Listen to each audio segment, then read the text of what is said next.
A spirited 24-year-old hiker stepped into the vast Montana wilderness in the summer of 2001, seeking the quiet thrill of solitude amid towering pines and jagged peaks.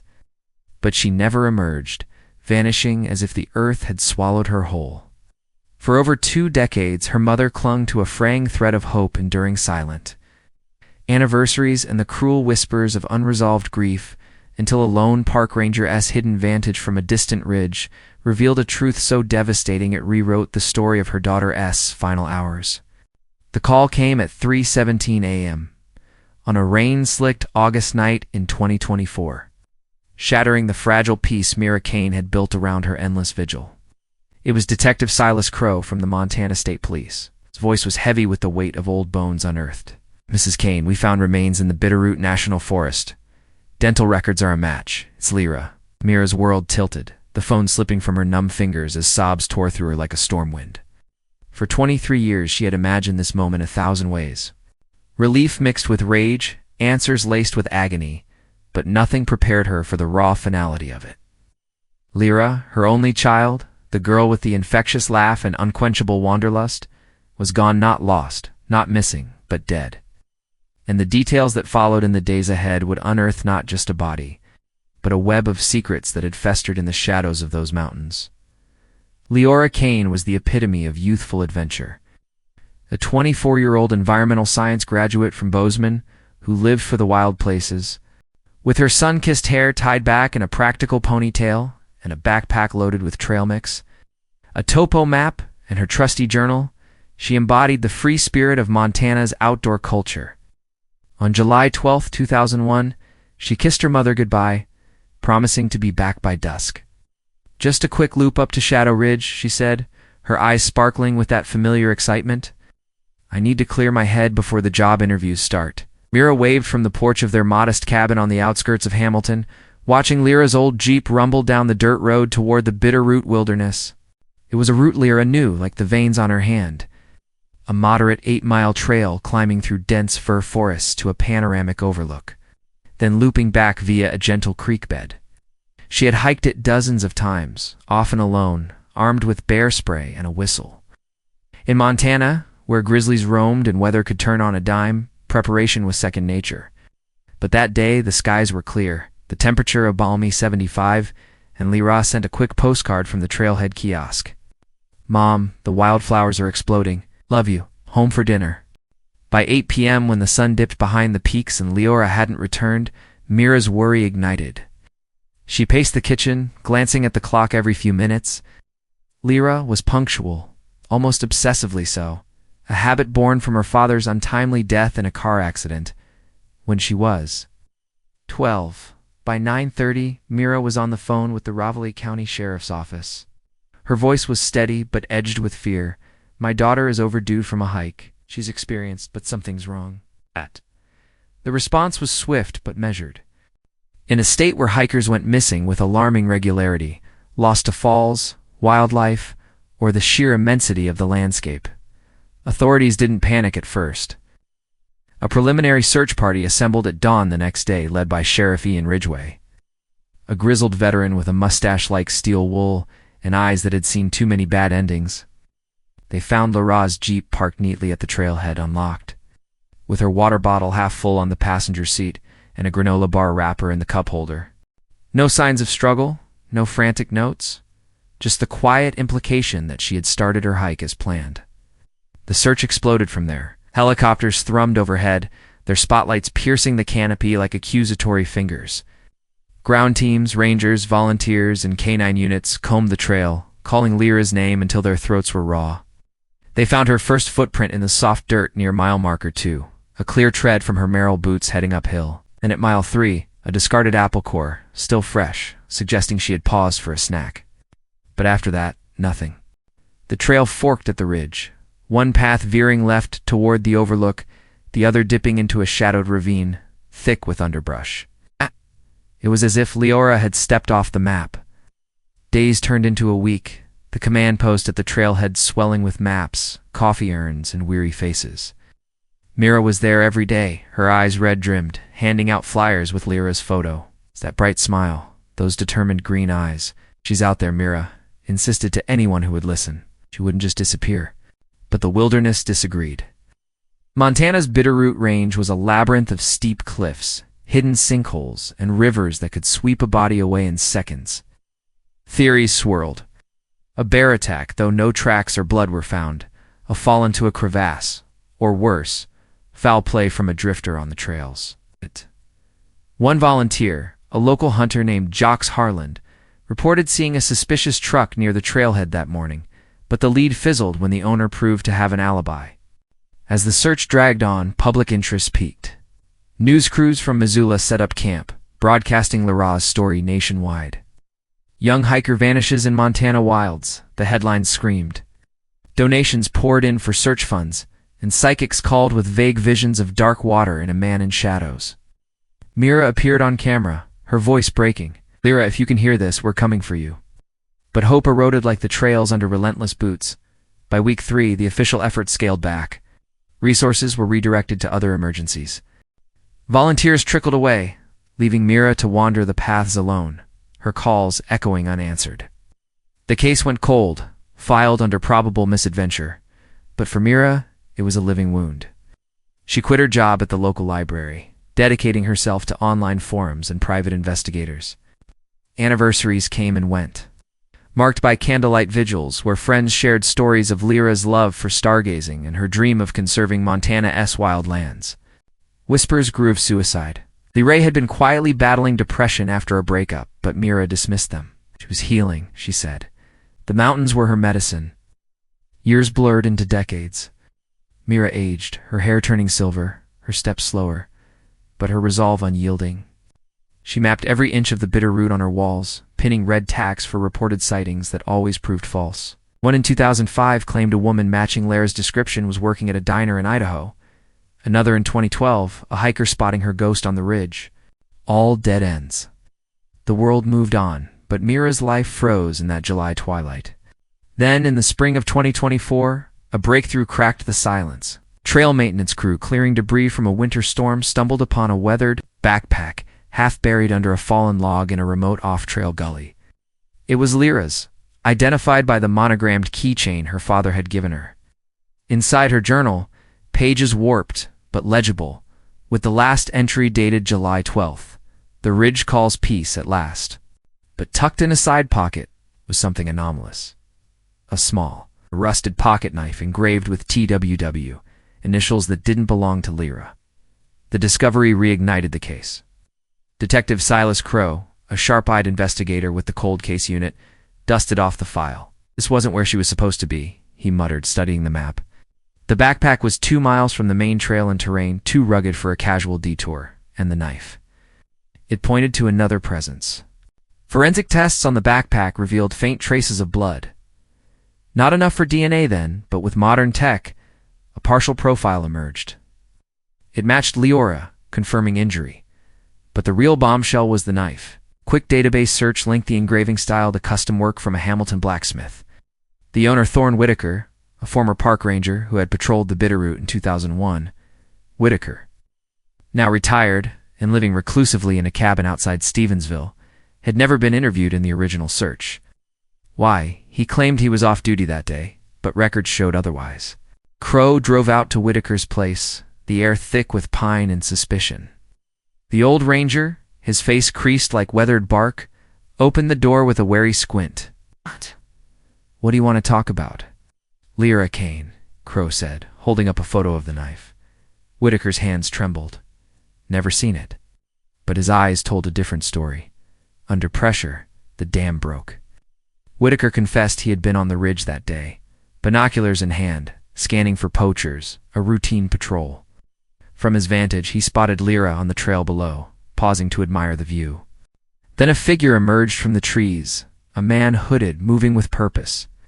Whitaker watched as they argued, the man grabbing her arm. Lyra pulled away, but he struck her, and she fell. The man dragged her into the underbrush. Whitaker claimed he froze, too far to intervene, and by the time he descended, they were gone. Fear kept him silent, fear of incompetence, of losing his job. "I thought she'd turn up," he whispered. "I prayed she would, but the truth was darker." Further interrogation revealed Whitaker knew the assailant, his own brother, Vance Whitaker, a troubled local with a history of violence and drug debts. Vance had been squatting in the woods, evading warrants. Thorne had covered for him before, but it was murder. The brothers had argued that morning. Vance mentioned settling a score with a hiker who had reported his illegal camp. Lara, ever the environmentalist, had likely confronted him. Thorne's silence made him an accessory. Armed with this, search teams targeted the gully where the backpack was found. 2 days later, they unearthed skeletal remains under a cairn of stones. A black body bag was soon zipped around what was left of Lara. The thumbnail image captured the duality: her vibrant smile in life, the grim scene of discovery. Cause of death: blunt force trauma. Vance Whitaker, long dead from an overdose in 2010, was named the perpetrator posthumously. Thorne faced charges for obstruction. For Mira, closure came with a torrent of tears at the graveside service. "She fought," Mira said. "My girl always did." If this chilling tale of hidden truths has gripped you, smash that like button and subscribe for more stories from the edge of the wild. The Montana wilderness held its breath for 23 years, but secrets, like bodies, eventually surface. The confession from Thorne Whitaker echoed through the sparse living room of his Stevensville cabin. Each word was a hammer blow to the fragile hope Mira Kane had nursed for over 2 decades. Detective Silas Crow stood motionless, his notepad filling with the grim details, while the old Ranger's voice cracked with the weight of guilt he deburied beneath layers of denial. Thorne's binoculars, still perched on a dusty shelf, seemed to stare accusingly as he recounted the moment he'd failed. Lara. The ridge where he'd watched her fall was a jagged scar on the Bitterroot landscape, a place where the wind carried secrets, and the trees stood as silent witnesses. Crow's mind raced. Thorne's story didn't just reopen a cold case. It painted a picture of a predator lurking in the wilds, one his own brother had become. The search pivoted with ruthless precision. The gully where Lara's backpack had been found became ground zero, a claustrophobic tangle of roots and rocks that swallowed light and sound. Ranger Cale Draven, a wiry man with a hawk-like gaze, led the team, his experience in the Bitterroot's hidden corners unmatched. Armed with ground-penetrating radar and canine units trained to detect human remains, they moved like a tide through the underbrush. The air was thick with the scent of pine sap and damp earth, a primal aroma that masked the decay beneath. On the second day, a dog named Scout froze, his nose quivering over a pile of moss-covered stones. Draven's heart sank as he brushed aside the debris, revealing a human skull, its hollow eyes staring up from the past. The cairn was deliberate, a makeshift grave that suggested Lyra's body had been hidden with intent. Forensic pathologist Dr. Aaron Voss arrived by helicopter, her team setting up a sterile tent amidst the wilderness. The remains were fragile, bones bleached by time, but still holding the story of Lyra's last moments.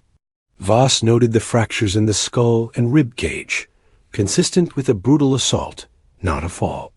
She was struck multiple times, Voss told Crow, her voice clinical, but her eyes soft with empathy. A partial DNA from the backpack matched the skeleton, confirming Lyra's identity. The pocket knife, its TW engraving now a chilling signature, bore microscopic traces of blood that, with 2024 technology, linked to Vance Whitaker. The evidence was a mosaic of tragedy. Laura's confrontation with Vance had ended in violence, her body buried to silence the witness. Back in Hamilton, Mira sat in her darkened living room, the walls still adorned with Lyra's maps, now a shrine to a lost daughter. The phone call from Crow had been a dagger. But the details, Vance's attack, Thorne's cowardice, were a slow bleed. She clutched a faded photo of Lara on that last hike, her smile a beacon against the encroaching shadows. The community rallied, a vigil held under a crescent moon where candles flickered like stars. She loved this land, Mira whispered to the gathered crowd. She deserved better, The news spread fast. Local papers ran headlines like "Hiker's Killer Unmasked After 23 Years," reigniting interest in a case that had faded into legend. Thorne Whitaker's arrest was quiet, a man broken by his own conscience. He faced obstruction charges. His plea deal spared him prison, but stripped his Ranger legacy. Vance, dead since 2010, escaped justice. His overdose was a final escape from the crimes he'd sown. The Bitterroot held its breath as the investigation closed, but questions lingered. Why had Lara veered off trail? Had she sensed danger and tried to flee? Her journal offered no answers beyond that cryptic last entry. "The ridge calls peace at last." Some speculated it was a farewell, others a plea for solace. The truth remained locked in the wilderness, a puzzle piece lost to time. The discovery shifted focus to prevention. Ranger Draven pushed for better trail monitoring while Mira founded a foundation in Lara's name, funding safety gear for young hikers. Yet the ridge where Thorne had watched remained a haunting sentinel. Its silence, a reminder of vulnerability in nature's embrace. As Mira laid flowers at the new gravesite, a simple marker with Lyra's name, the wind carried her whisper, "I found you." The case was solved, but the emotional scars ran deep, a testament to the wild's ability to both nurture and destroy. If this unraveling of a 23-year mystery has captivated you, hit that like button and subscribe for more tales from the untamed wilds. Secrets wait to be uncovered in every shadow. The grave site where Mira Kane stood, flowers trembling in her hands, marked the end of a search, but the beginning of a haunting quiet that settled over Hamilton like a heavy fog. Lara's marker, a simple granite slab etched with her name in the years 1977 to 2001, stood as a silent sentinel amid the pines. Its presence was a stark contrast to the vibrant girl who once roamed these hills. Detective Silas Crow lingered nearby, his jaw tight as he watched Mira kneel, her whispered prayers carried away by the August wind. The case file was closed, but the questions it left behind gnawed at the edges of the investigation, tugging at threads that refused to unravel. The Bitterroot National Forest, with its towering spires and shadowed ravines, held more than Lyra's bones. It guarded a story of human frailty and hidden motives that demanded a deeper look. Ranger Cale Draven returned to the ridge where Thorne Whitaker had stood, his binoculars now in evidence lockup, replaced by Draven's own pair as he scanned the terrain. The spot offered a commanding view of the trail below, a vantage that had turned Thorne into a reluctant witness. Drave retraced the old ranger's steps, noting how the ridge's steep drop-off could conceal a struggle from below. He found a weathered cigarette butt near a rock outcrop, its brand-matching one Vance Whitaker had favored according to police records. It was a small clue, but it placed Vance on that ridge, corroborating Thorne's confession. Draven's gut told him there was more. Perhaps a campsite, a sign of Vance's squatter's life that Lara might have stumbled upon. The search expanded, teams fanning out with metal detectors and drones, their hum a modern echo of the 2001 helicopters.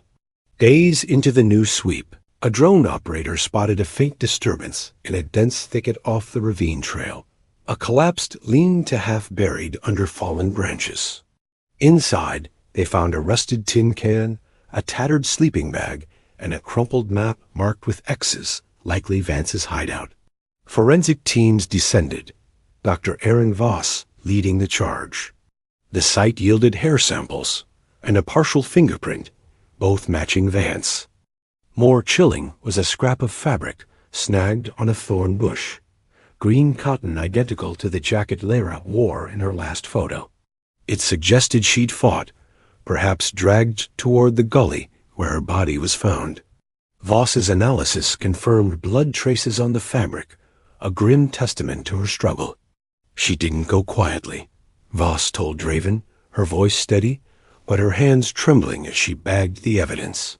Back in Hamilton, Mira pored over the journal pages Lara had left behind, her fingers tracing the ink as if it could summon her daughter's voice. The final entry, "The ridge calls peace at last," now carried a darker weight. Was it resignation or a desperate cry for help? Mira contacted a handwriting expert, hoping for insight, but the analysis only deepened the mystery. The script showed signs of haste and stress, suggesting Lyra knew she was in danger. Mira's foundation gained traction, hosting workshops on wilderness safety, but her nights were spent replaying the timeline. Why had Lyra veered off? Had she seen Vance's camp and confronted him, her environmentalist zeal overriding caution? The investigation turned to Vance's past, unearthing a pattern of petty crimes: poaching, trespassing, assault. A former coworker recalled Vance ranting about a nosy hiker weeks before his overdose, hinting at guilt that festered until it killed him. Thorne, under house arrest, provided more details in a recorded interview, his voice a monotone of regret. He admitted seeing Vance return bloodied that day, claiming self-defense. But Thorne's fear of scandal kept him silent. The ridge, once a place of beauty for Lyra, became a crime scene frozen in time, its secrets peeling back layer by layer. As autumn painted the bitter root in gold and crimson, the community held a memorial hike to honor Lyra, her trail now marked with signs warning of off-path dangers. Mira led the group, her steps steady despite the ache in her chest. The wilderness had taken her daughter, but it also gave her answers, painful, imperfect ones. The case was closed, yet the ridge's silence lingered, a reminder of lives altered by a single violent act. If this journey into Lyra's lost days has gripped you, smash that like button and subscribe for more stories from the wild's hidden depths. Every trail holds a tale waiting to be told. The memorial hike wound through the Bitterroot's golden trails. Mira Kane at the forefront, her silhouette a quiet beacon against the autumn sky. The crunch of leaves underfoot mingled with the soft murmur of voices, a community united in remembrance of Lyra, whose spirit seemed to linger in the crisp air. Ranger Cale Draven walked beside Mira, his eyes scanning the ridge where her daughter's story had ended, a place now etched with both beauty and sorrow. The fabric scrap and Vance Whitaker's lean-to had solidified the narrative. But Draven's instincts told him the ridge held one last secret, a piece of the puzzle that could explain why Lyra had veered off her path. As the group paused at the overlook, Draven slipped away, his boots silent on the mossy ground, driven by a hunch that refused to fade. He climbed higher, the wind tugging at his jacket as he reached a narrow ledge just below the ridge's crest.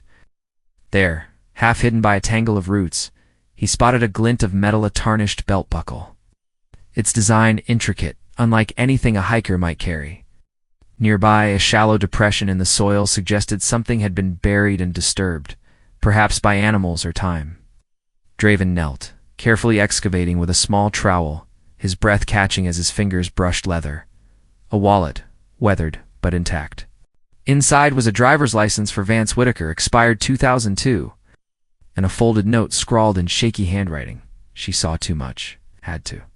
The words were a confession, a chilling admission that Lyra's environmentalist zeal had crossed paths with Vance's illegal activities. Likely a poaching operation he'd hidden in the woods. Detective Silas Crow was summoned, his arrival marked by the low thrum of a police SUV navigating the rough terrain. The wallet and note were bagged, rushed to Dr. Aaron Voss's lab for analysis. Voss confirmed the ink and paper matched materials available in 2001, and faint fingerprints on the note aligned with Vance's profile. The belt buckle was traced to a custom order Vance had bragged about in a bar fight record, tying him tighter to the scene. This wasn't just a random attack, Crow said, his voice low as he studied the evidence. Lyra stumbled into his world and he silenced her to protect it. The revelation shifted the case's lens. Lyra had not been a random victim but a witness to a crime network that had vanished with Vance's death.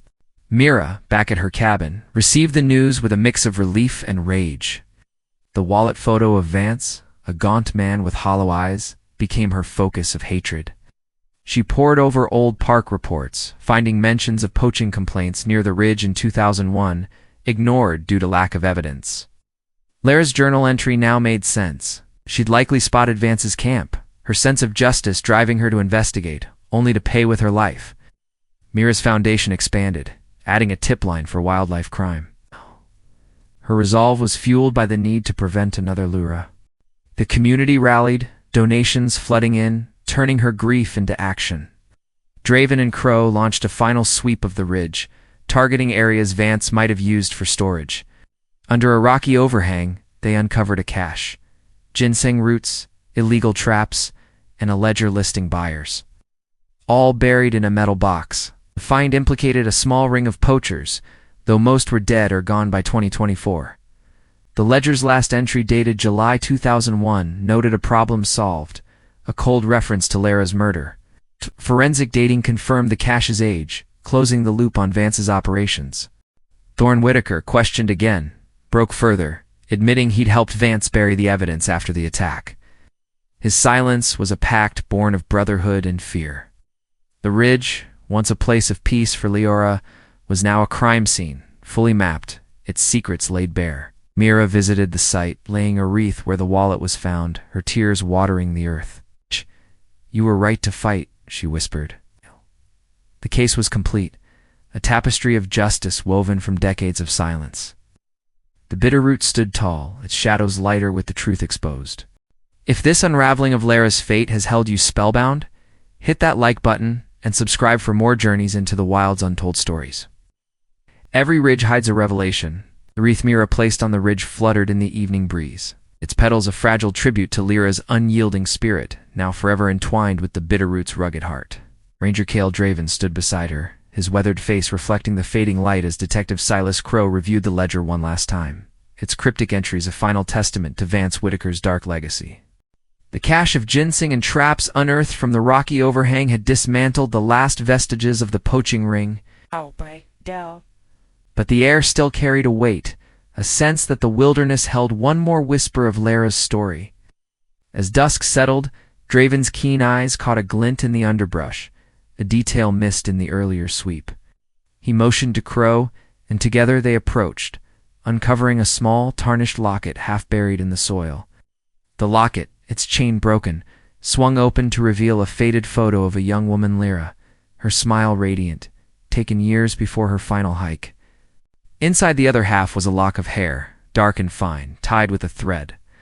Dr. Aaron Voss, summoned once more, confirmed the hair matched Lyra's DNA, suggesting she'd carried this keepsake, perhaps as a talisman against the wild. The discovery stirred a new layer of emotion. Mira clutched the locket, tears streaming as she recognized it from a childhood portrait. "She wore this when she was little," Mira said, her voice breaking. "She must have taken it that day for luck." The locket's presence near the cache hinted that Vance had stripped it from her during the attack, a cruel trophy discarded in his haste to bury his crime. The investigation deepened. Crow traced the locket's journey. Forensic analysis revealed soil samples inside consistent with the gully where Lorraine's body was found, but also traces of a different site, a dry creek bed miles north, an area uncharted in the original search. Draven led a team there, their boots crunching over parched earth, as they followed a faint game trail. Under a limestone overhang, they found a shallow pit.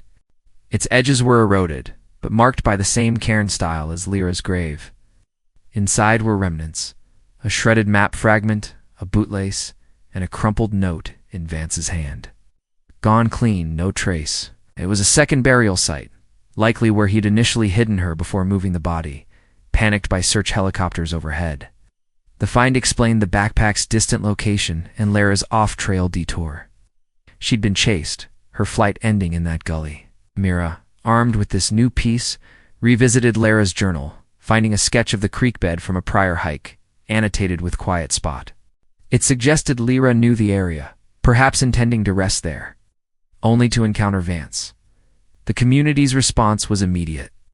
A candlelit march from Hamilton to the creek bed, where a new memorial stone was placed, inscribed with Lyra's words, "Peace at last."